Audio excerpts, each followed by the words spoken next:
All right, y'all, welcome back to the show. It's Anti-War Radio. I'm Scott Horton, and I got Gareth Porter on the line from Interpress Service.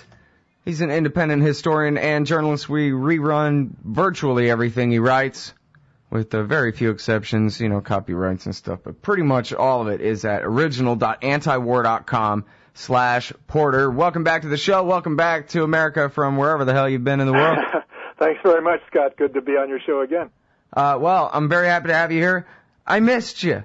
I don't understand what's going on in the world because I haven't had you around to tell me what the hell's going on. Well, I've been in Vienna and Israel, and then took a couple of weeks off in Doha to write things up, and I'm glad to be back. Excellent. Well, Vienna, that's where the IAEA headquarters is. Yep. There, and then Israel, that's where the War Party headquarters is.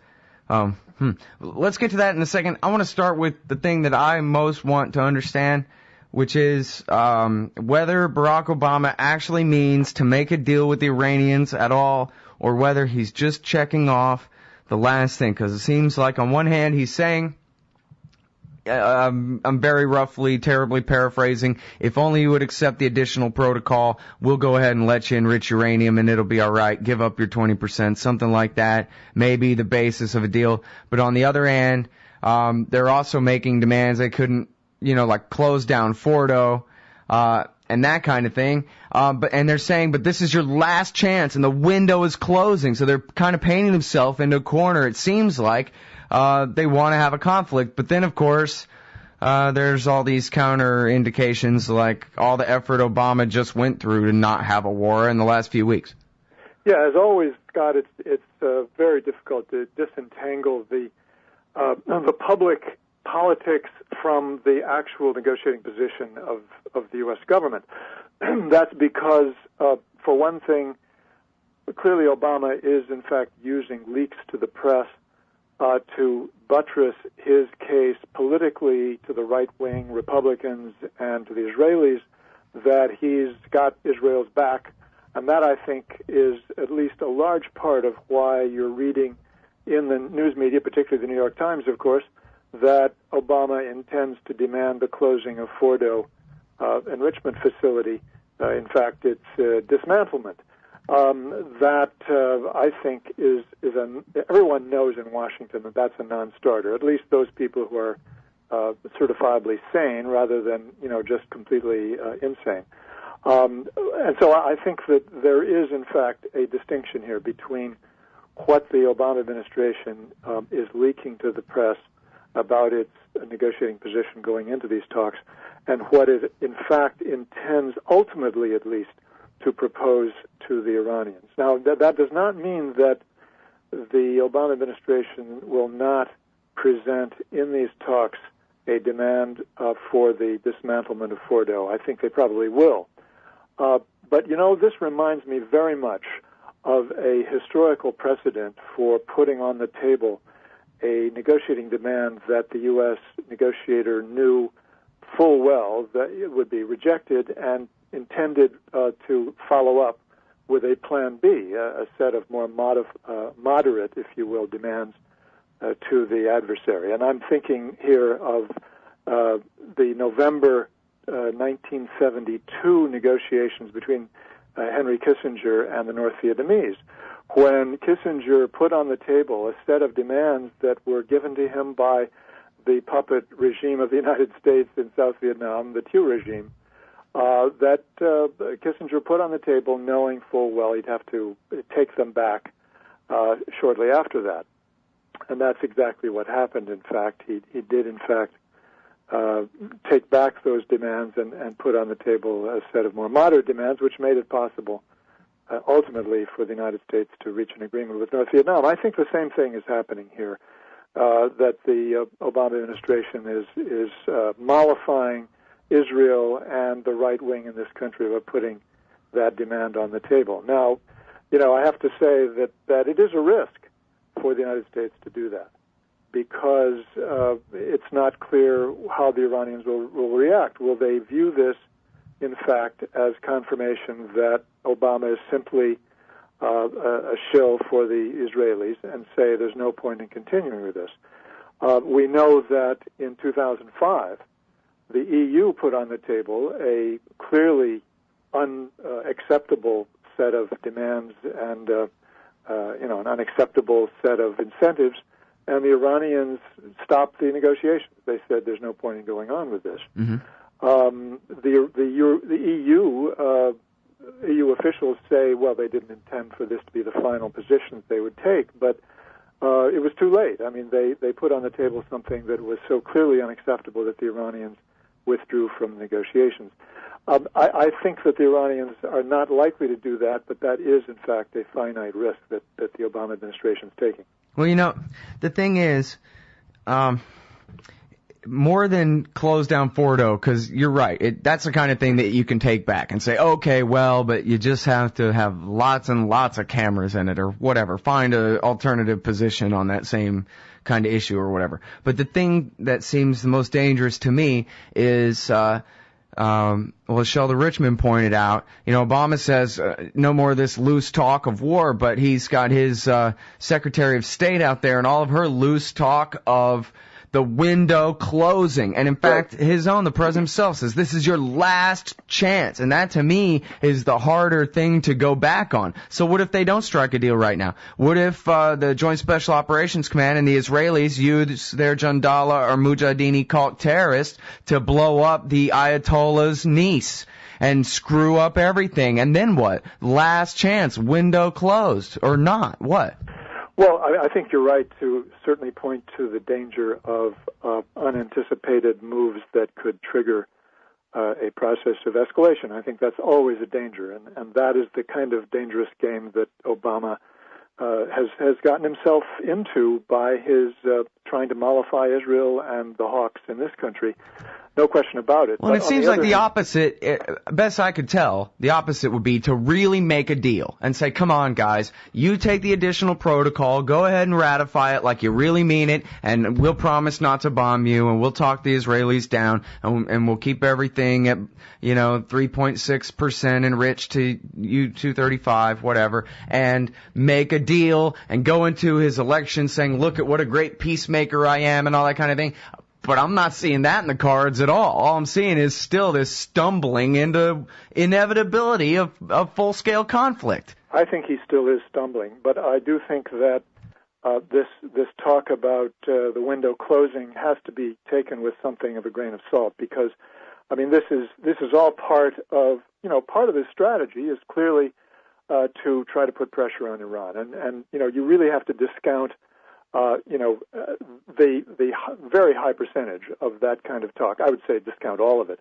It doesn't mean that they are ready to give the green light to Israel by any means. It doesn't mean that they are planning to go to Plan B, which is a military plan, by any means. It means that they are doing what the United States always does, which is to use the only thing that it's got, which is sort of military pressure and economic pressure, to try to coerce Iran. And it's not going to work. But, these people do basically the same thing over and over again because they use the tools that they have in their toolbox, so to speak. Well, now we've talked about that before. And I think you talked about, they could accidentally, like the Europeans blew it when they put too tough of a negotiating position forward and the talks just closed down.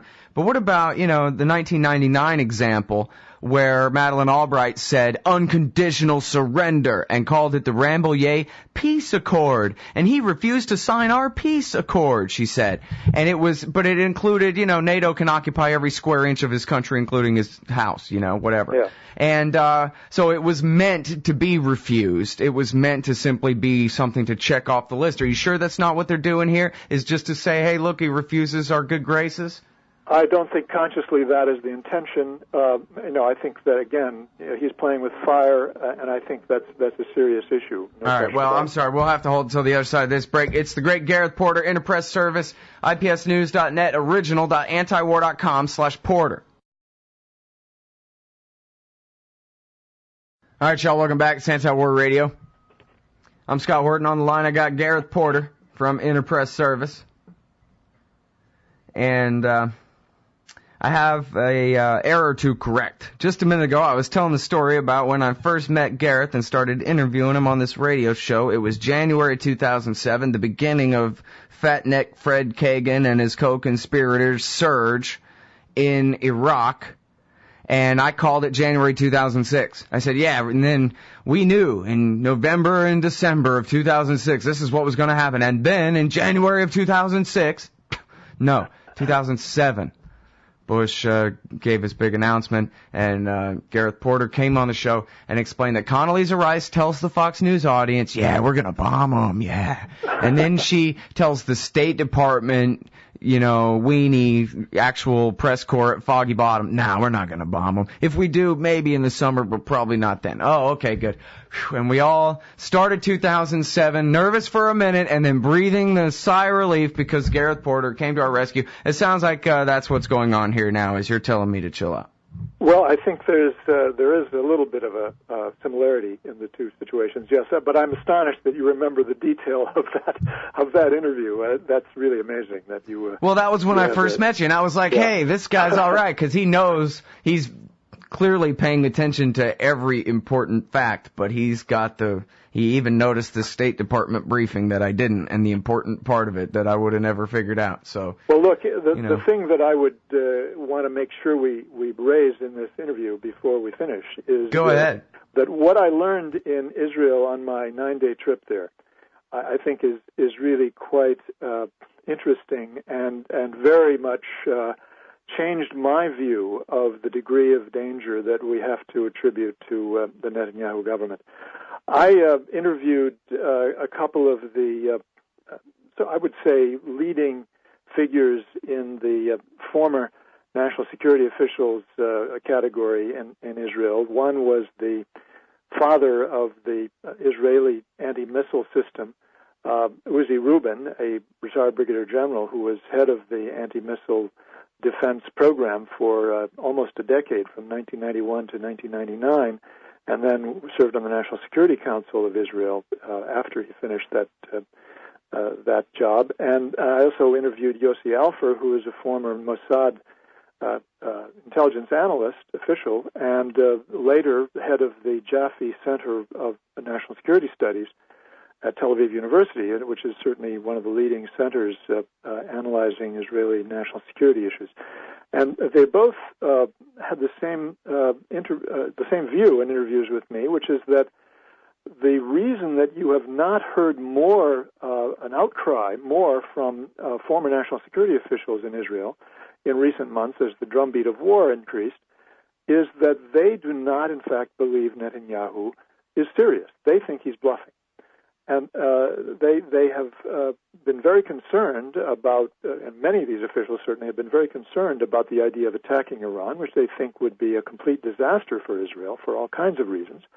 And Uzi Rubin told me, and he knows more about the Iranian missile capabilities and the capabilities of the anti-missile system of Iran to stop those missiles before they hit Israeli targets than anybody else in the country, I would argue. And he said, look, there's no way really that you're going to prevent the Iranians from hitting a lot of targets, and they're going to have the ability to hit those targets with a degree of accuracy that they haven't had in the past. And so he takes that threat of counterattack very, very seriously, and basically he believes that the Netanyahu government is bluffing, and that's why many of his colleagues, like himself, have not been more aggressive about speaking out. He said he was planning to write a piece in the near future that would challenge the policy of attacking Iran, but that he had been relatively quiet in the past about this, and that he believed that his colleagues were similarly being quiet about this because basically they think Netanyahu is bluffing to try to put pressure on Iran and the United States, and that's really the main reason for these escalating threats of war against Iran. Well, and it is or it isn't still his policy to have America fight his war for him. Well, I think that's right. He hopes the United States will somehow pick up the cudgel and attack Iran. But I think, that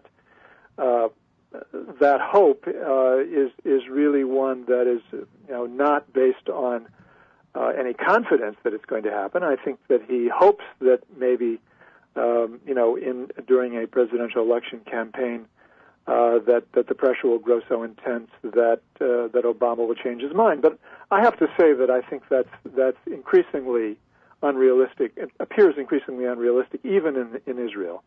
I think that, in fact, the Israelis are quite concerned about the possibility of an agreement between the United States and Iran. I think that's far more likely, in their view, than that Obama is going to attack Iran. Yeah, it's funny, I actually was invited to give a talk, and I thought, well, I'll go and give the case against the case for war with Iran again, because that's really important. And then I thought, you know what, no, it really isn't. And I know, and everybody else knows, I don't know if everybody else knows, sure seems to me like Netanyahu's just crying wolf again, and I don't want to just amplify his wolf cries. I mean, at the same time, I think it's important, of course, to debunk all the so-called reasons why we ought to have a war that people still do believe in general. But at the same time, as far as anything immediate, Panetta says it's going to happen by summer or whatever, that never seemed, real to me in the first place. Yeah. So I think we need to have the most nuanced and most accurate understanding of both U.S. and Israeli policy in order to put, more effective pressure on U.S. policy. Well, you know what? That guy, Bob Baer, the former CIA officer, he was on TV. He was on the Chris Matthews show and said, listen, the reason that the Mossad are using the MEK to assassinate these scientists is because it's terrorism. They're trying to get the Iranians to overreact and hit something belonging to the United States.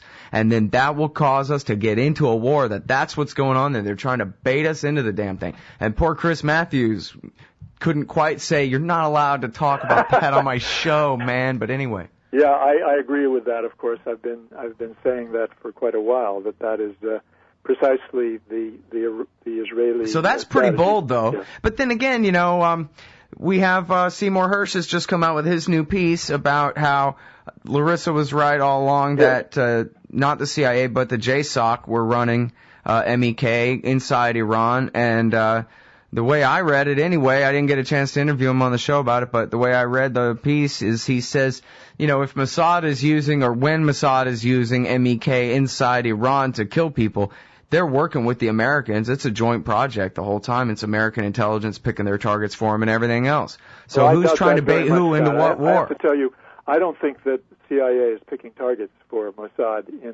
inside Iran. Or the Pentagon, then. The Pentagon, you got to say that JSOC is a power by itself here. Yeah, they're outside the Pentagon. Yeah, they're the president's private army. Yeah, exactly. It was a White House vice president and a Rumsfeld operation that was going on there. They were running their own private war, and I think JSOC was definitely operating apart from the rest of the Pentagon.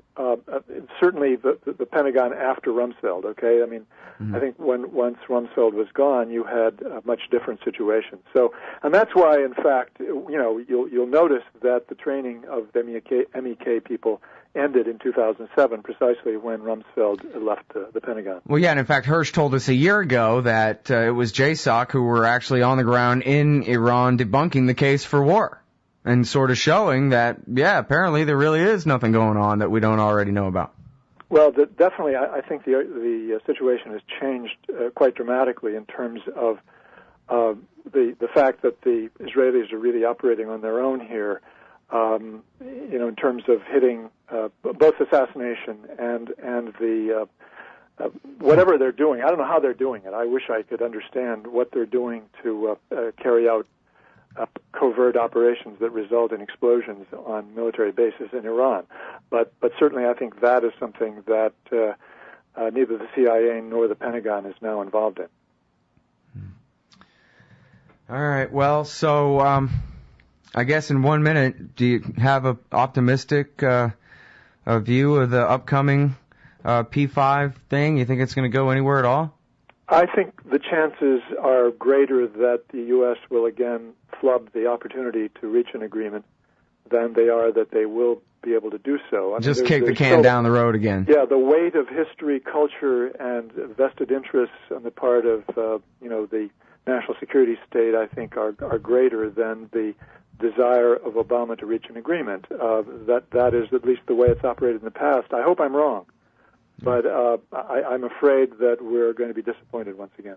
All right, everybody, that's the great Gareth Porter's latest piece at antiwar.com is called Israeli Experts Mum on Iran Attack to Support Bibi's Bluff. That's original.antiwar.com/Porter.